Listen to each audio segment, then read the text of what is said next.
Texas back? But I plan to make well over 1,000. I don't plan on going to sleep tonight. I'm going to go 71 to 68 UNC versus Kansas. Why did that get bring up? Why are we doing that? Wusui, Pig Sui. I would disagree with the hot hand part because, like I said, Longwood's won 19 of their last 20. I hope it's not close. I hope Texas gets destroyed. I think because I would have San Diego State in this matchup, I have to go UConn. Texas friends, feel free to DM me on the Twitter, which you don't know, and that's for good reason. Hey y'all, my name is Riley Dutcher, and I'm smarter than all you guys because I won Outsiders Opinions Second Bracket Challenge. Now back to Austin and Kevin.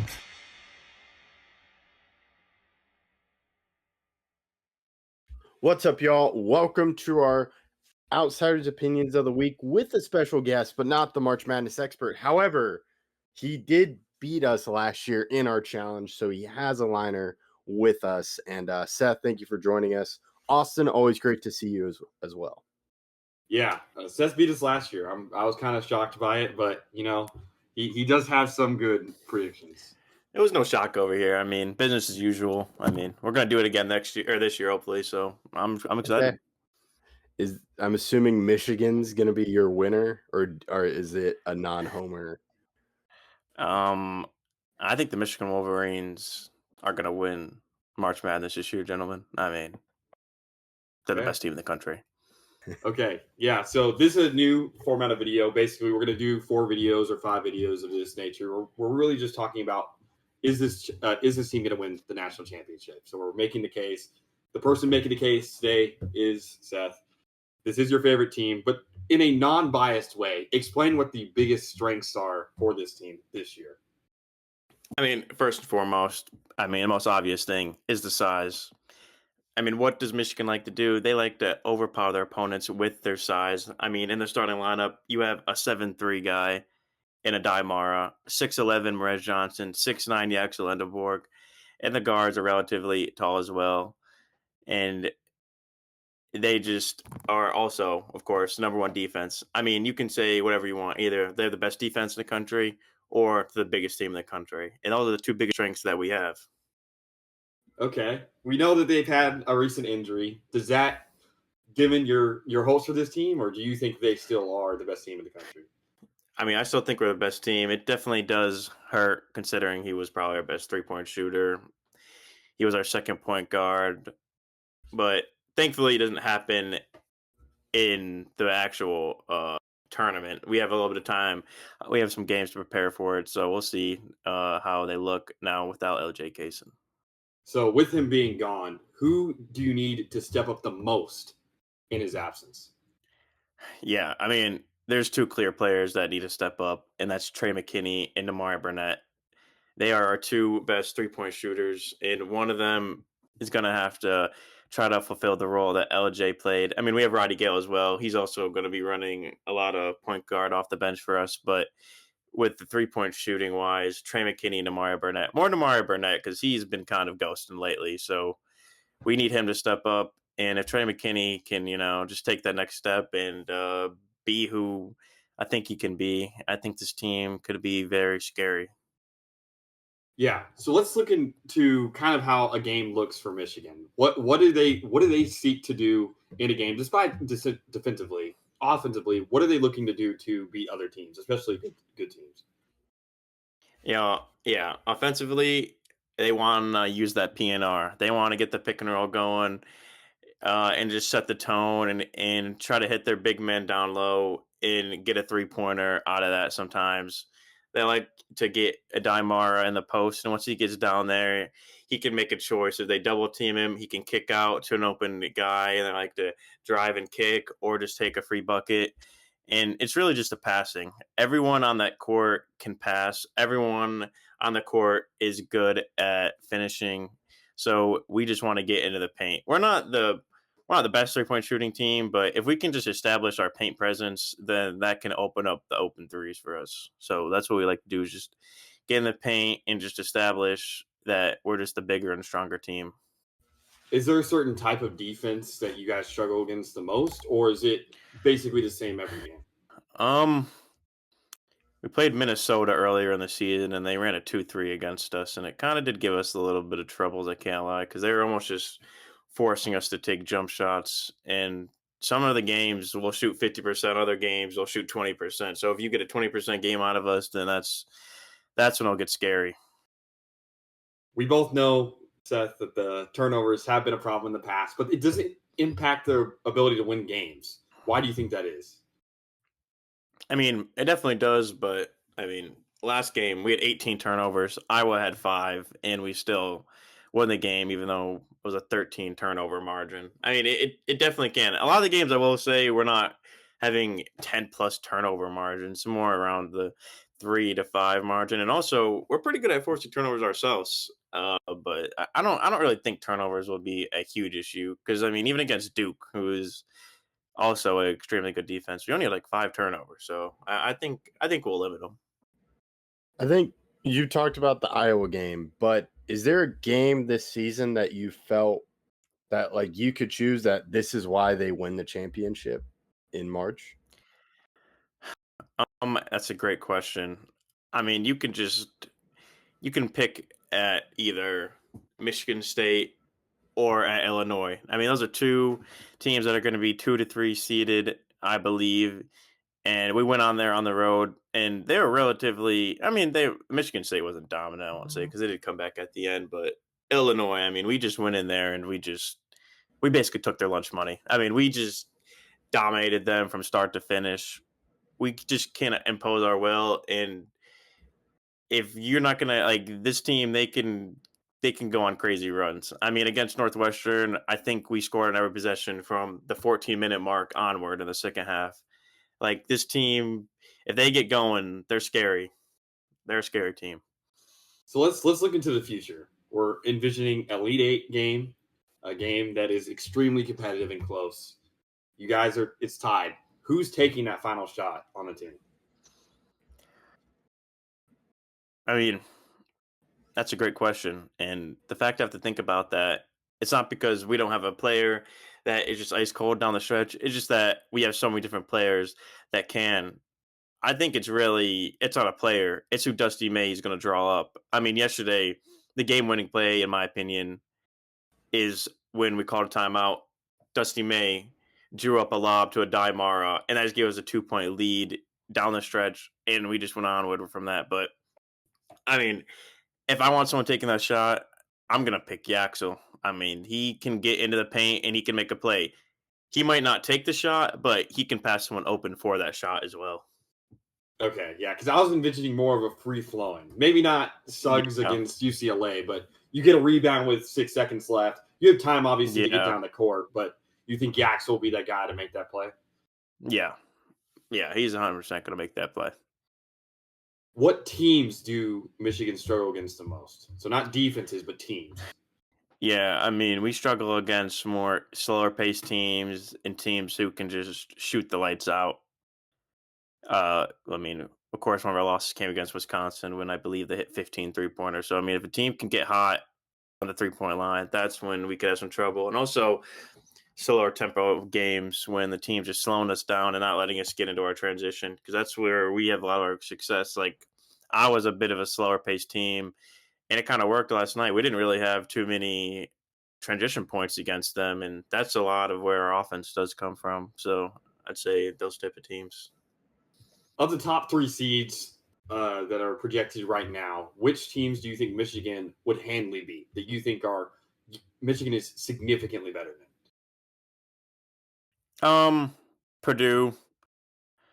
I don't even know if they're going to get a top 3 seed anymore. I mean, they're going to just get, honestly, belted. I don't think any of the 1 seeds. I mean, like if UConn or Florida, one of those got it, I don't think we would handily beat them. I don't even know if Gonzaga would get one anymore. Do you think they would? No, I think they're pretty locked into a 4 seed. Yeah. Who else is on the 3 State, line? Michigan State. Oh yeah, Michigan State. Yeah, no, they're. We'll see. I mean, we do play them on Sunday, but I do think we would pretty easily beat them. Who else is on the 3 line? There's Illinois. Yeah. Iowa State. I would say I think it give us some trouble. Illinois definitely can too. I would 100% say Purdue and Michigan State. I don't really think are too much of a threat to us, but Illinois, I mean, they're always scary because I mean they have the number one offense for a reason. Their defense though is pretty not the best. I'll just say that. I was almost going to say a word that I should not use, but they're not the best, so I'll just leave it at that. So now we've looked at the teams that you think you'll handily beat. Is there any team in the tournament that scares you the most? So this is just one team you think you guys would face the worst against. Is it Duke, who you've already lost to, who's obviously going to be one seed with you? Or is it a team like we talked about, Florida? Or is there one team that you're like, I want to avoid that team unless it's the national championship? Honestly, it's really between. I mean, there's really only three teams that really scare me. That's Duke, Arizona, and Florida. If I were to pick out of those three, I mean, bro, it matters if Duke's getting the Duke whistle or not because that was nasty what I watched. Let's say the whistle's fair. The whistle's fair. All right, then I'm probably I'll probably go with Arizona because they're more of a question mark to me. I mean, I've definitely watched a lot of their games, but I really just don't know how I'd match up against them. I like how we did against Duke, even though we lost that game. And Florida's an interesting case. They seem pretty volatile to me. I know they've been coming on down the stretch, but I think they could definitely have some struggles come March. We've had these conversations, and I told you that I think Michigan would throttle Florida. And a big reason why is Florida can't shoot the three ball, and Michigan has the size in the paint to kind of contest those shots. So as long as Michigan does not foul, I think Michigan matches up pretty well against Florida because Florida, again, can't shoot. Now, if they have a crazy shooting game, then I don't know what to tell you. But if they shoot per their averages or maybe even just a little bit above their averages, I think Michigan would fare well. I agree with you. I think it is Arizona. Arizona, Braden Murray's, that team, as long as they're fully healthy and everybody's playing, is extremely dangerous. And I do think they probably pose the biggest threat to Michigan in a head-to-head battle. The way they play is kind of counter against. They also do force a fair amount of turnovers, which Michigan we know has been a culprit of doing at some points during this season. Yeah. So I know I posed the question of team that put the case for winning in March. What is a moment or game where it kind of like that could be looked to like, okay, that's why they lost earlier, didn't go as far as we all expect? If I were to look back to a moment or a game, I mean, honestly, I almost just want to say last night, even though it's kind of recency bias. I mean, we were up 10, 5 minutes to go. It almost seemed like we were going to pull away, but a thing that can plague us, like Austin has said, is our turnovers. I mean, we just had so many bad turnovers down the stretch. Like a lot of them are unforced turnovers. So I'd say if I was to go to a moment, it honestly just might be last night because we're not even getting a lot of shots up. We're just turning the ball over repeatedly, and we let Iowa get back in the game. Luckily, we're still really good at closing games, but we sometimes do just let teams get back into it. Yeah, I've heard a lot of people talk about some of the best coaches in the sport, and I don't think Dusty May gets mentioned in that conversation enough. I think that he is one of the biggest X factors because his ability to draw up plays, I do think, is an underrated part of Michigan's game, an advantage that if a lackluster coach is in a close game, that May can get Michigan out of it. Yeah, I mean, Dusty May, he's an underrated guy. I mean, in every coaching aspect, I think he's great at it. I mean, does Michigan have a lot of money? Yeah, of course. But there was a reason why Yaxel Lindebor came here. He was getting offered money from basically every school, but he came here because he's a great recruiter and he's a great coach. And he can just draw basically any play that we need him to. And he's really good with our rotations. We usually don't have any like dumb lineups out there that get us just messed up. And I just think everything coaching wise, he does a great job at. Okay, just a couple more. If there's a team stat that you see, or it could be a player stat, that if you just look here in the box score, you know you won the game. So obviously not more points, but if you see your team hit 10 threes, or you see your team only had 5 turnovers, or if you see your team something, what is that one stat you're on reel all the time, you see this stat in the box score, let's say you couldn't watch the game, you know Michigan won the game. What is that stat? No, we shoot 40% or better at 3. Doesn't matter if you have 15 turnovers. No, it really doesn't. If we shoot like 40% or okay, I'm not gonna say it always because honestly, last night we did shoot like 50%, but if we shoot it like 40% with 10 or more threes, like we have to actually like shoot a nice amount because we didn't shoot too many last night. But if we shoot like I'd say if we're making 10 or more threes on 40% shooting, we're So 10 to almost 25. guaranteed. Yeah, exactly. We're almost guaranteed to win that game, I'd say. Okay. Is there a stat that you're extremely worried about how the game would go if this stat happened? I'd just say if one of our three main guys gets into foul trouble early, like if that can count for it. Would you say Yaxel's the one that you want to avoid the most foul trouble wise? I honestly think it's it's definitely him. I was gonna almost say it's dependent on the team we're playing. Like I mean, Daimara barely even played against Duke because he was just in foul trouble the whole game. But Okay. yeah, I mean it's definitely Yaxel because I think come tournament time against these really good teams, he's probably not going to come out of the game at all if he doesn't have to. Yeah, a lot of good teams have a guy like that. Cam Boozer. I've obviously talked about Arkansas before. Acuff's not coming out of the game during the tournament. But if you could say one more thing about Michigan, anything that push the fans over the edge that this is your national champion, what would you say to them? I mean, I can come up with some stats. I mean, I think that's not said about much about Michigan, but we really are is we're usually a very good free throw shooting team. So down the stretch, we're usually not going to lose the games due to free throws. We're not going to usually miss a lot. I mean, Yaxel shoots 80%. Murray Johnson shoots 80%.